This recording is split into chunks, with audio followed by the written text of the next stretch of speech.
12 సీట్లకు ఎట్టి పరిస్థితుల్లో తగ్గేదే లేదు. అవసరమైతే ఒక సీట్ అదనంగానే గెలుచుకుంటామని అమిత్ షా అంటున్నారు. 14 సీట్లకు ఒక్క సీటు కూడా తగ్గదని కాంగ్రెస్ అంటోంది. బీఆర్ఎస్ ఏం చెప్పబోతోంది ఈ సీట్ల విషయంలో? ఎందుకంటే రోజుకో సంచలనం నమోదవుతుంది. మీ పార్టీకి సంబంధించిన నేతలు కొంత కాంగ్రెస్ వైపు బీజేపీ వైపు వెళ్ళడం అనేది ఒక ఎత్తు అయితే, ఈ త్వరలో ఈ ప్రభుత్వం కూలిపోతుంది, మీది 6 నెలలే అన్న మీ పార్టీ నేత కడియం శ్రీహరి పేరు కూడా ఈరోజు పత్రికల్లో ప్రముఖంగా కనిపిస్తోంది. కడియం శ్రీహరికి ఆల్రెడీ కాంగ్రెస్ పార్టీ నేతలు టచ్లోకి వెళ్ళారు. కడియం చేరితే వరంగల్ లోక్సభ టికెట్ ఇచ్చే అవకాశం ఉందంటున్నారు. లేదంటే స్టేషన్ గన్నపూర్ ఉప ఎన్నికల్లో కుమార్తె కావ్యకు పార్టీ టికెట్ ఆఫర్ చేసే అవకాశం ఉందంటున్నారు. అలాగే దానం నాగేంద్ర పేరు వినిపిస్తోంది. గుత్తా సుఖేందర్ రెడ్డి తనయుడు అమిత్ రెడ్డి పేరు వినిపిస్తోంది. ఆరూరి రమేష్ని ఏ పార్టీలో చేరలేదన్నారు. కానీ నిన్న ఐటీసీ కాకతీయ హోటల్లో బీజేపీ అగ్రనేత అమిత్ షాతో భేటీ అయినట్టుగా వార్తలు వచ్చాయి. ఎట్లా ఫేస్ చేయబోతున్నారు? సతీష్ గారు, ముందుగా మీకు అదేవిధంగా 10 టీవీ ప్రేక్షకులకి నమస్కారం, ప్యానెల్ పెద్దలకి నమస్కారం. నమస్తే. ప్రధానంగా సతీష్ గారు, ఇప్పుడు రాజకీయాల్లో డెమోక్రసీలో ఓటమి గెలుపు అనేది సర్వసాధారణం.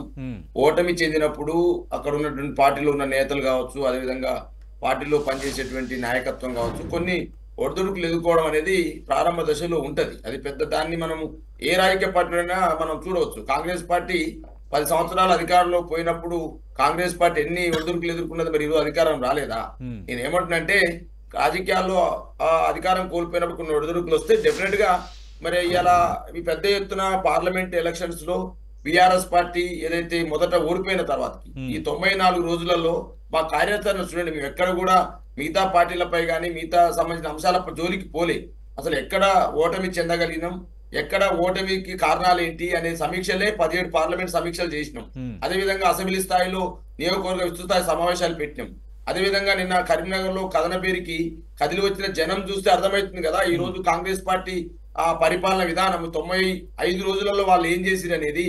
సార్, ఇలా ఎందుకు బీఆర్ఎస్ పార్టీకి పార్లమెంట్ ఎలక్షన్ లో గెలిపించాలని మేము అంటున్నామంటే, 2014 నుంచి 2024 వరకు 17వ లోక్సభలో 16 లోక్సభలో మేము అడిగిన క్వశ్చన్లు సార్, తెలంగాణ అంశాల పట్ల, తెలంగాణకు కావాల్సినటువంటి ప్రాజెక్టుల పట్ల 4754 క్వశ్చన్లు ఈ తెలంగాణ అంశాల పట్ల అడిగినాం. అందుకనే నిన్న కేసీఆర్ గారు సభలో ఏం మాట్లాడినారు, బీఆర్ఎస్ అనేది తెలంగాణకు బలం, అదేవిధంగా దళం అని చెప్పినాం. ఎందుకంటే బీఆర్ఎస్ పార్టీ 2 లోక్సభలో అడిగినటువంటి క్వశ్చన్లు 4754 క్వశ్చన్లు, కాంగ్రెస్ పార్టీ అడిగిన క్వశ్చన్లు 1270 క్వశ్చన్లు, బీజేపీ అడిగిన క్వశ్చన్లు 190 క్వశ్చన్లు అండి. అంటే ఎవరికి తెలంగాణ అంశాల పట్ల, తెలంగాణ ప్రజలకు కావాల్సినటువంటి పనుల పట్ల ఎవరికి ప్రేమ ఉందో అర్థమవుతుంది, క్వశ్చన్ రూపంలో అర్థమైంది కదా.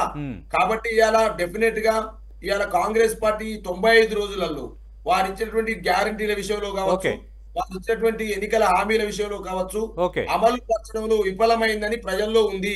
ఇవాళ ఊర్లలో రైతాంగం సంబంధించి బాధలు చూస్తే సార్, కరెంటు సరిగ్గా రావట్లేదు, నీళ్లు సరిగ్గా రావట్లేదు, అదే విధంగా పంటలు ఎండిపోతా ఉన్నవి. మరి ఇలా పచ్చని పైర్లు ఇలా పశువులు వేసుకునే పరిస్థితి, గొర్రెలు వేసుకునే పరిస్థితికి వచ్చింది. అదే విధంగా వీళ్ళు రైతులకు సంబంధించి ఖచ్చితంగా అది కూడా మాట్లాడదాం. 14 అని కాంగ్రెస్ అంటుంది, 12 అని భారతీయ జనతా పార్టీ అంటుంది. మీరెంత నెంబర్ చెప్తారు? ఇన్ని ఎంపీ సీట్లు మాకు వస్తాయి, ఖచ్చితంగా ఒకటి తగ్గవని ఒక నెంబరు చెప్పే పరిస్థితులు బీఆర్ఎస్ ఉందా?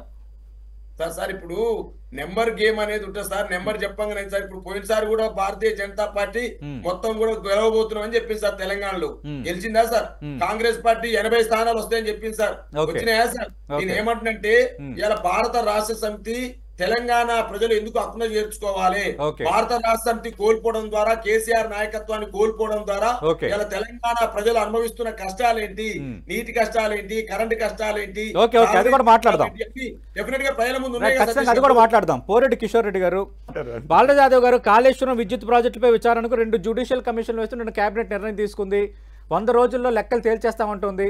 ఎట్లా ఫేస్ చేయబోతున్నారు సార్? ఇప్పుడు సతీష్ గారు, నేను ఏమంటున్నంటే, అసెంబ్లీ సాక్షిగానే మా పార్టీ వర్కింగ్ ప్రెసిడెంట్ మా ఎమ్మెల్యే కేటీఆర్ గారు ఒకవైపు, మాజీ ఇరిగేషన్ శాఖ మంత్రివర్యులు హరీష్ రావు గారు ఒకవైపు, మా జిల్లా మంత్రివర్యులు మాజీ మంత్రులు జగదీశ్వర్ రెడ్డి గారు ఒకవైపు అసెంబ్లీ సాక్షిగానే కాంగ్రెస్ ప్రభుత్వాన్ని అడిగారు, మీరు ఊరికనే ఆరోపణలు చేయడం కాదు, కాళేశ్వరంలో అది జరిగిందని, విద్యుత్ ప్రాజెక్టు ఇది జరిగిందని కాదు, మీరు ఎంక్వైరీ చేయండి, మేము రిద్దామని చెప్పినాం. ఇప్పటి కూడా మేము చెప్తూ స్వాగతిస్తా ఉన్నాం. ఎంక్వైరీ కమిటీ చేయాల్సిందే. బాధ్యులు ఎవరుంటే శిక్షించాల్సిందే, అది రాజకీయ నాయకులు ఉన్నా ఎవరున్నా అని చెప్పి మేము అడుగుతా ఉన్నాం. కానీ సార్ ఇది ఏంటంటే అబాస్ పాలు చేసే ప్రయత్నం తప్ప ఏం జరగలేదు సార్. దాంట్లో ఇప్పుడు కేంద్రము నితిన్ గడ్కరీ వచ్చారు, అమిత్ షా వచ్చారు, మోదీ వచ్చారు, నిర్మలా సీతారామన్ గారు వచ్చారు. ఏం చెప్పారు సార్? కాళేశ్వరం ఏటీఎం అయింది అన్నారు, కాళేశ్వరం ఇదో అన్నారు, కాళేశ్వరం అదన్నారు. ఏం తెలిసింది సార్ వీళ్ళు? నేను ఏమంటే వీళ్ళు బెదిరించడం కోసం, అబాస్ పాలు చేయడం కోసం ఈ కుట్రలు తప్ప ఏ తెలంగాణ రైతాంగం నీరియాలనుకోవడం తప్ప సార్. ఇలా సుమారు 86 పిల్లలు ఉన్నాయల్లో 86 పిల్లల్లో 19 పిల్లలు 20 పిల్లలు ఏదో కాయకు వచ్చింది. దాన్ని బాగు చేసుకోవాలి కదా సార్. ఈ దేశంలో, ఈ ప్రపంచంలో, ఈ రాష్ట్రంలో ప్రాజెక్టు కట్టలేరా సార్? గతంలో 1980లో నాగార్జున సాగర్ కుడిరేట్ రెగ్యులేటర్ కూలిపోయింది సార్. దాన్ని బాగు చేసి రైతాంగానికి మళ్ళీ ఆ ప్రభుత్వాలు నీళ్ళు ఇచ్చినాయి సార్. కలవకుర్తి ఎత్తిపోతల పథకంలో ఎల్లూరు పంప్ హౌస్ కూలిపోయింది సార్, కొట్టుకపోయింది సార్. మళ్ళీ దాన్ని బాగు చేసి రైతాంగానికి నీళ్ళు ఇచ్చారు సార్. దేవాదుల టన్నల్ కుప్ప కూలిపోయింది సార్, 3 ప్రాణాలు కోల్పోయారు సార్. దాన్ని బాగు చేసి మళ్ళీ రైతాంగా నీళ్ళు ఇచ్చారు సార్. అదే విధంగా మూసీ గేట్లు కొట్టుకపోయినాయి సార్ 2019లో. మళ్ళీ గేట్లు బాగు చేసి రైతాంగా నీళ్ళు ఇచ్చారు సార్. వరంగల్లో పాలెం వాగు కొట్టుకపోయింది సార్. సింగూరు ప్రాజెక్టులో ఇబ్బందులు వచ్చినాయి సార్. కడెం ప్రాజెక్టు కొట్టుకపోయింది సార్. పుట్టంగండి ఉదయం ప్రారంభిస్తే సాయంత్రమే కొట్టుకపోయింది సార్. పోలవరం సార్ మేము నిర్మించింది కాదు సార్, రాష్ట్ర ప్రభుత్వం నిర్మించింది కాదు సార్. పోలవరం కేంద్రం నిర్మించింది సార్. కేంద్రం నిర్మించినటువంటి పోలవరంలో కూడా డయాఫ్రామ్ వాళ్ళు కొట్టుకపోయింది సార్. మళ్ళీ దాని పునరుద్ధరణ కోసం మళ్ళీ కేంద్రం నిధులు కేటాయించింది సార్. మళ్ళీ బాగు చేస్తుంది సార్.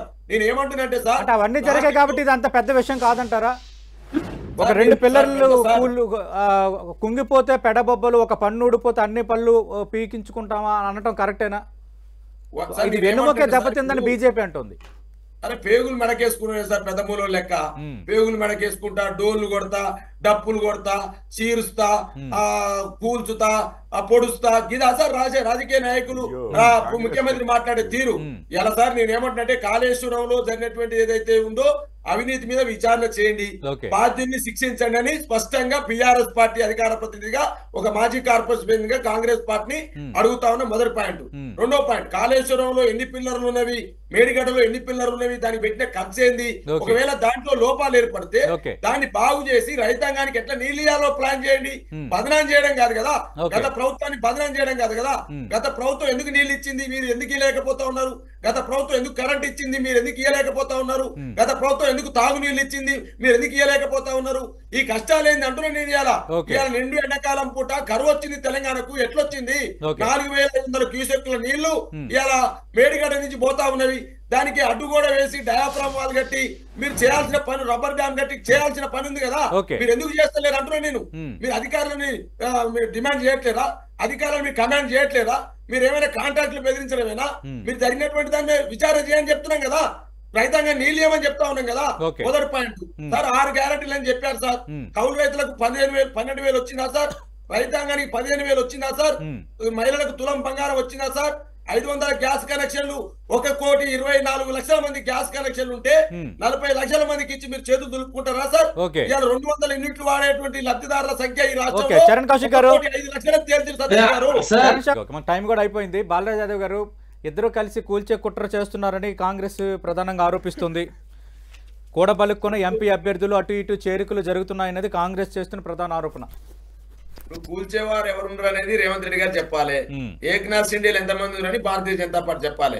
స్పష్టంగా మా అధినేత కేసీఆర్ గారు నేను చెప్పారు సార్, ఈ ప్రభుత్వానికి 5 ఏళ్లు డెమోక్రసీలో అధికారం ఇచ్చినారు, వారు ఖచ్చితంగా పరిపాలన చేయాలని మా అధినేత కోరుకున్నారు. కానీ ఈ యొక్క 100 రోజుల కాలంలో వాళ్ళు చేసిన ప్రజా పరిపాలన చూస్తే పంతాల బోర్డు తప్ప, కేసీఆర్ తిట్టడం తప్ప ప్రజలకు ఏం చేసింది లేదని అర్థమైంది. కాబట్టి డెఫినెట్ గా వాళ్ళ దాంట్లో ఉన్న వాళ్ళు ఏకనాథ్ షిండేలో తెలుసుకోవాలి. ఒకరున్నారా, ఇద్దరున్నా, ముగ్గురున్నారా? కాబట్టి ఇలా కేసీఆర్ గారు తిట్టడం కాదు కదా. మీరు ప్రజలకు ఏం చేస్తున్నారో చెప్పండి సార్. చెప్పాను నేను. ఎందుకు మీరు అమలు చేస్తలేరు పథకాన్ని? కరెంట్ ఎందుకు ఇస్తలేరు? కులం బంగారం ఎందుకు ఇస్తలేరు? 12,000 చూద్దాం ఎవరి వ్యాఖ్యలు నిజం అవుతాయో ఏంటో, ఎవరి సవాళ్ళు ప్రతి సవాళ్ళు. నిజంగా జ్యుడిషియల్ కమిషన్ ఏం తేల్చబోతుంది, ఆ నివేదిక వచ్చిన తర్వాత రాష్ట్రంలో ఏమైనా సెన్సేషన్స్ క్రియేట్ కాబోతున్నాయో let us wait and see.